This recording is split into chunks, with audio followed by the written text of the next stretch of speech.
Cheers, everybody. Welcome to the very first Get This Bread podcast. I'm joined here with Bang Daddy Outdoors. You know him as Cody Bangert. He's the man. Thanks for joining me, buddy. It's not true. We are in the new podcast studio. Huge shout out to AJ from Outdoors Podcast. Thank you for helping us set this up, buddy. We got some fun stuff coming. Here's the deal. We're going to talk about the trip in Wisconsin. Wisconsin, yep. We'll tell everybody in this section of the video what state we were in, at least. Because we'll be honest. Yeah, we'll be honest. All right, Cody. I got a couple of topics that I wanted to talk to you about. Number one, we opened the video with checking water temps. We did. 68 degrees. What do we know about water temps in smallmouth? So, I don't know what that good fine line is of where they start getting really active, right? Yeah. And so I know that the colder the water temp is, the less active the fish is. The warmer it is, you find them in different areas. And so we were just kind of, on this point, we're just kind of figuring out where the fish were, right? Yeah. New water. We've never been on this river. Ethan was with us. Ethan was with us. Clearly a local Wisconsinite. Never been on the river. So, yeah, I think we were searching for what kind of water were they going to be in. Water temps in Missouri, like the high 60s, they're getting their feet on. Yeah. Starting to chase bait fish and usually hang out in deeper pools, but also starting to move off to the edge to eat bigger stuff. So, yeah, the smallmouth, what we found out is the higher the water temp, you find them in more faster moving water, right? Yep. With big drop-offs, that kind of thing, so they can get more oxygen.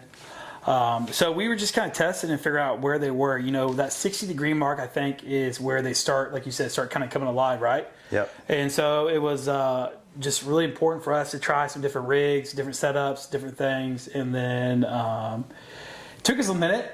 It did. It took us a minute. It did. We had some unexpected events happen, but you got that big smallmouth, beautiful fish. Thank you. Yeah. Tannic water. Tannic water was awesome. Which was so cool. Yeah, never fished anything like it. Me neither. I've been in some streams in New England like that, but certainly not for smallmouth. So super special. Congrats on that. Thanks, man. Yeah, it was cool. Talk about handling the smallmouth and getting back in the water quickly. My man, thank you. This channel promotes the right type of fish handling, which is limit air exposure, keep the fish in the water, in the net. You can see us in the video handling that fish for seconds out of the water. Mm-hmm. He actually buried the hook pretty deep. Yeah, but we did. You got in there, got that fly out. Fish was in good condition. We kept him in the water, and then we did a quick hero shot with him. And, I think it's really important too, if I may add to that, is please do. Whenever you get into like a raft or a boat or whatever, kind of slow that pace down, right? And so, keeping the fish in the water, we rode back to a section or a gravel bar while we kept the fish, submerged in the water, and was able to, at that point, kind of collectively get out of the boat, handle the fish properly. Correct. And then let it go. Yep. That's the way to do it. That fish needed a little bit of recovery time, like they all do if they put up a good fight. And rowing back to that shore, keeping the fish in the water the whole time in the net, gave that fish recovery time. By the time you lifted, brought him back down, we did the underwater shot, and he was ready to go back. Yeah, he's ready to go. So I feel good about that. I do too. Really do. Nice work. I think it's really important. Yeah, it was cool. We had a couple of chases, right? Yeah. We had a couple of chases on some different flies, different streamers, and then game changer. Yeah, so we did literally, and so we decided, kind of coming up through this, deep, woody section of the river that had a slight bend to, I guess it come out to bend to the left. Mm-hmm. And I'm like, and there's a fast riffle that came in with the big bend. I'm like, I know there has to be fish set in that area. Yeah. There has to be. You changed to the fly to a yellow game changer when you saw that section. I did. And I guess the big part of that reason, though, for me was, I've always read, always heard, when water's off color, go yellow. Right? Yep. Go yellow or go darker, right? Go a darker color. Yep. And so... that's right.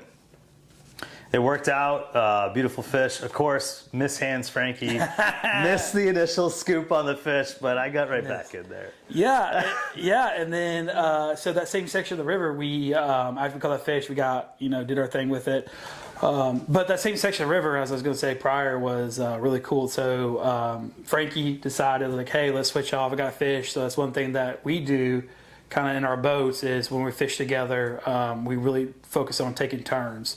So even if it's, fishing a section and then rowing back up, and then the next person fishes, or then if we need to row back up and fish it again, I think it's really important to really, give, how do you want to say it, give a chance to somebody else. Yeah. Right?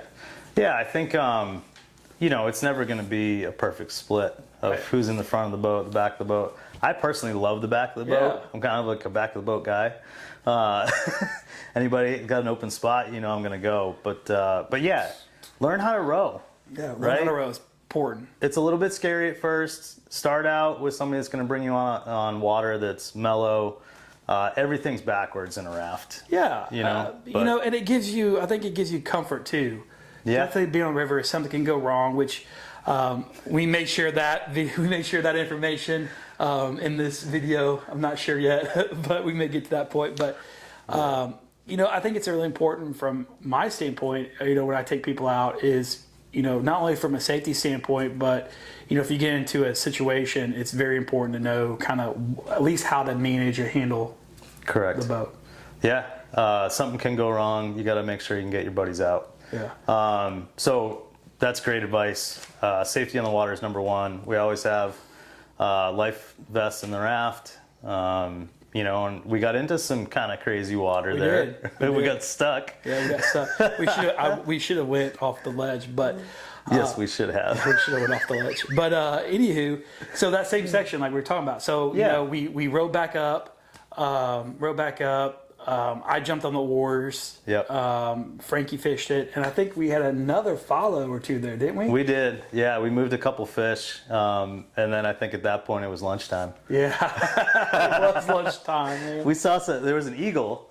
You see it in the video briefly, but there's an eagle's nest, giant, like the kind of like the size you see down the White River. Yeah. Yeah. And it was kind of like a slow pull into a riffle, and we pulled over and said, hey, let's check this out. There's a reason why that eagle lives there. And we were having some sandwiches. Yeah. I got 0 stars. Don't know why. A little harsh. We had plenty of sandwiches to go around that were not wet. But we were hanging out, and all of a sudden we hear whoosh in that pool, man, and a chase and water busting. And you had asked Ethan, like, he had asked, what color was it? And we said kind of like tigerish, like yellow.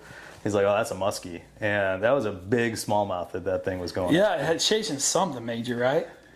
Man, I wish I had it on film. That's my only regret from that day. Yeah, I mean, it was, I turn around and I see just splashes everywhere. And I'm like, man, I got to get a fly rod, right? Yeah.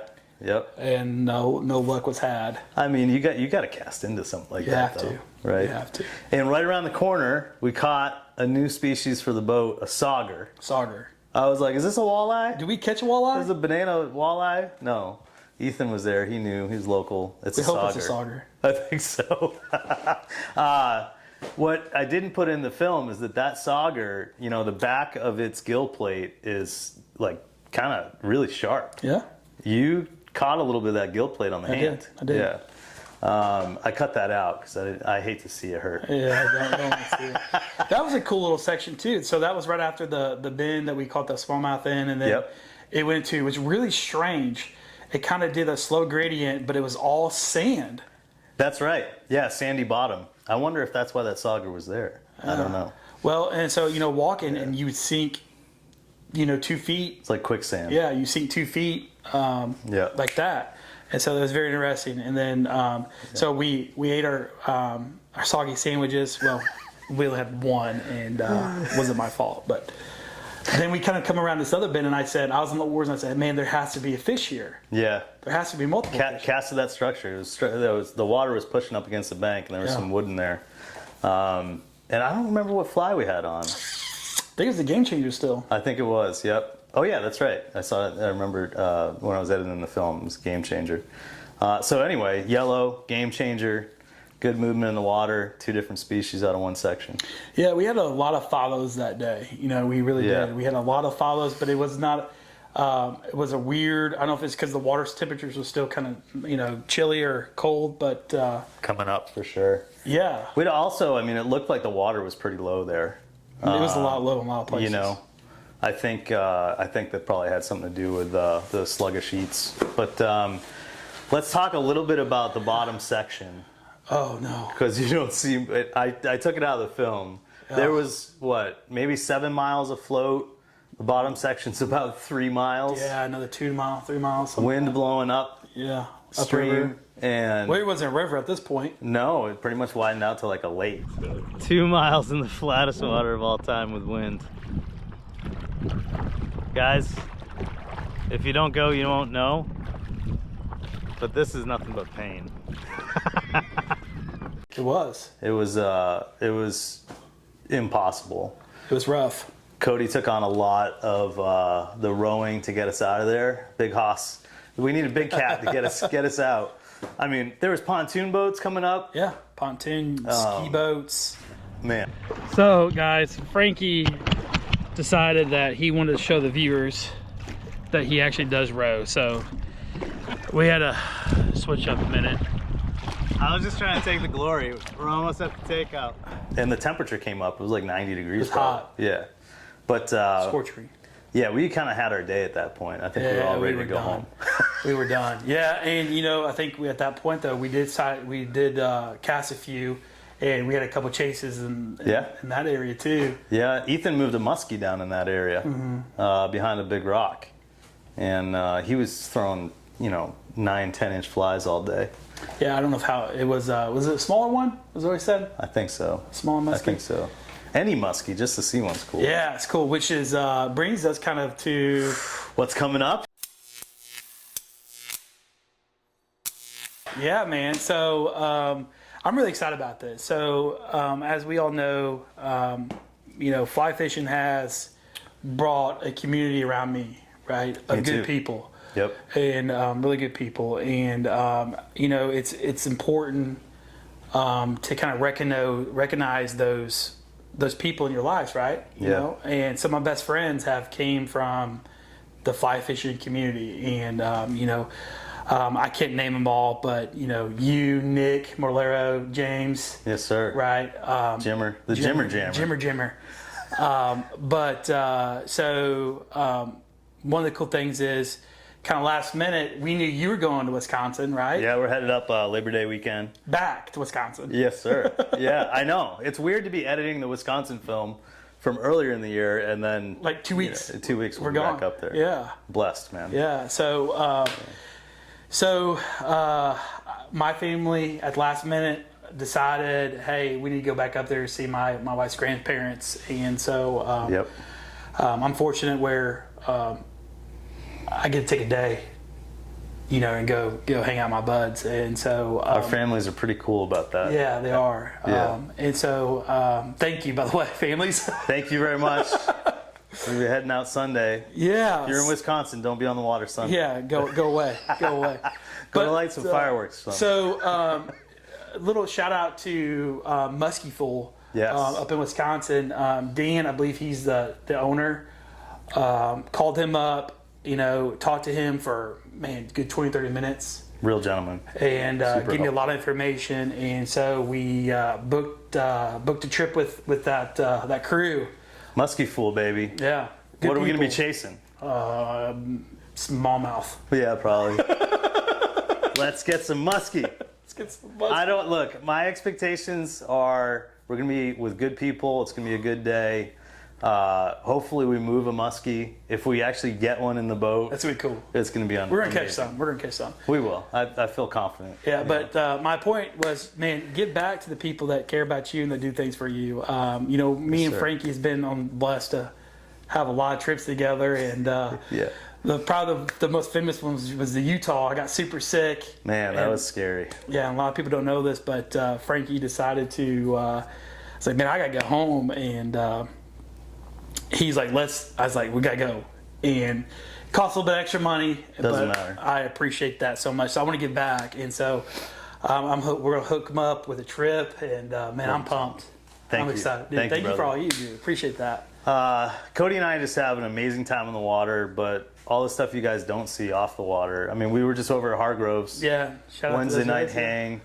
Shout out to Craig, Tom, TJ, the whole crew. They're just salt of the earth, and the crew that they've had coming to this remarkable. shop on Wednesday nights. What was your thoughts? Yeah, so this is my first time kind of just, showing up. I heard about it, but I wasn't really aware of it. Yeah. I didn't know if it was like an invite only kind of deal or, you just show up. And so I talked to Frankie. He's like, hey, we're going to go over to the fly shop and hang out. I was like, really? And he goes, yeah. He goes, we're going to be there like 6, 7 o'clock. I was like, no way. What are you going to be doing? And because he's like, there's like a 2-hour window here. And, but showed up, man, a lot of men, the OGs. OGs. Right? A lot of OGs. There's a lot of fly fishing experience. Yeah, a lot of OGs. Hanging there. And they've been doing that for decades. Tom has built a family and a community around that fly shop that's just unprecedented.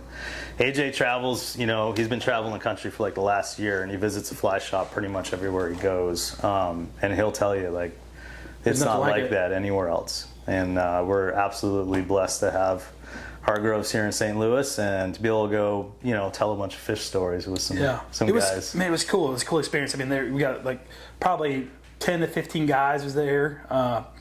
Smoking the cigars, drinking a couple beverages, rocking some sticks, talking about life, talking about families, talking about fishing, man. That's what it's about, right? Yep. That's right. Talking about business a little bit, but all relaxed, and all of us very thankful to be there. Cody, real quick, what kind of shirt do you got on there? That's a handsome shirt. Well, man, look at that.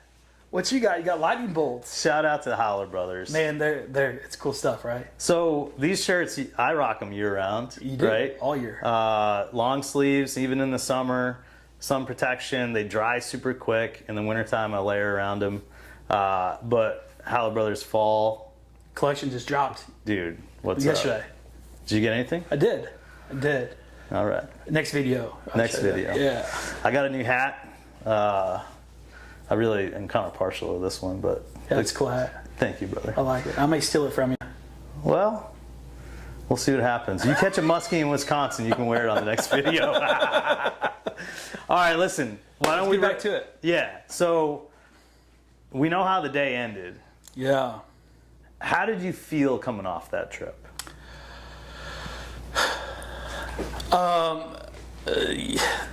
Let me reverse the question. Okay. How did you feel coming off that trip? Unfulfilled. Okay. The video has just a bunch of laughs and good times, right? And I'm lucky. I get to go back and relive these trips through all the video. So this is a joyous video that we put out. There's a lot of laughs and good times. But the end of the day just broke me, to be honest. Like, I came off the water just wiped out. Defeated. A little bit, yeah. And setting the right expectations, I think, is really important. I had visions of those northern smallmouths, just footballs left and right coming after our streamers. Yeah.